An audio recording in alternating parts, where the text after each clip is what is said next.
Well, many of you may be doing it right now, checking your phone, checking an iPad, checking some kind of computer screen. But how do you know if what you're doing is crossing the line into addiction? It's something psychologists are seeing more of: digital addiction. How often do you check your phone a day? Probably at least 100 times. I would guess like 200 times. It's a sign of the times. You've certainly seen someone with their nose in their phone. Just to see what my friends have put up, what's going on, if there's any invites to anything, all that stuff. Social media, work email, news alerts, text messages, it's all at your fingertips 24 hours a day. But for some, all-day access to your phone and the internet can connect to trouble. I tend to think that we're all a little too connected. Corinne Kassab is a psychologist at Clarity Counseling Center in Wilmington. She says internet addiction is something she's seeing more of at her practice. Using the internet for longer and longer durations, withdrawal effects when the internet's not available, deception to others about how much time you're actually spending online. We're looking for problems at school, problems at work.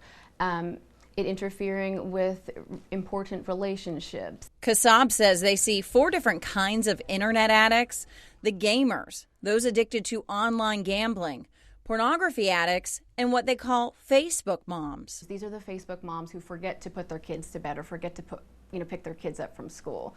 These are the online gamers that I mentioned who are spending so much time gaming that they fail out of college and move back home with mom and dad. Kassab tells us there's no technical definition of internet addiction at this point in terms of hours spent online. But if it is happening to you or a loved one, there are signs. When we're talking internet addiction, it is important to note that this is excessive internet use at its extreme. The tokens are excessive internet use and big problems at work, school, or socially. Kassab says internet addiction can be harder to treat than alcoholism because in this day and age, you can't avoid your phone or the internet. It's likely you need to be online for your job or schoolwork. So how do you treat it? So it's more a nutrition model. So it's cutting out, from a dietary model, like the junk food. So if I have a gamer who's using the internet excessively, we may not use the internet for gaming ever, but we might use it to do online coursework, make an airplane flight reservation. She recommends that even if you are not addicted, you should limit your time on the internet so you don't fall into the web. She recommends that you also practice electronic-free family time, which could include an hour after dinner with no devices.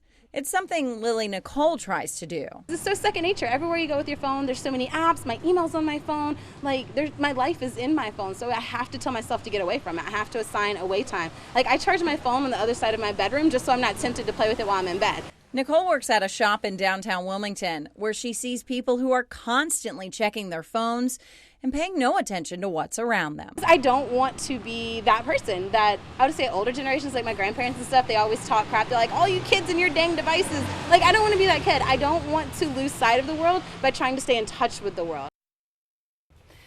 Well, you can't argue with that. Still, some psychologists do not believe that internet addiction is a diagnosis. So the Diagnostic and Statistical Manual of Mental Disorders does not classify internet addiction as a diagnosis. That's in its most recent edition. It serves as a guide for psychologists, but some still believe internet addiction is a symptom of a co-occurring disorder like depression or OCD. Kassab says despite that debate, she is treating patients for internet addiction and its symptoms. And for more on the signs that this could be happening to you or a loved one, just go to foxwilmington.com.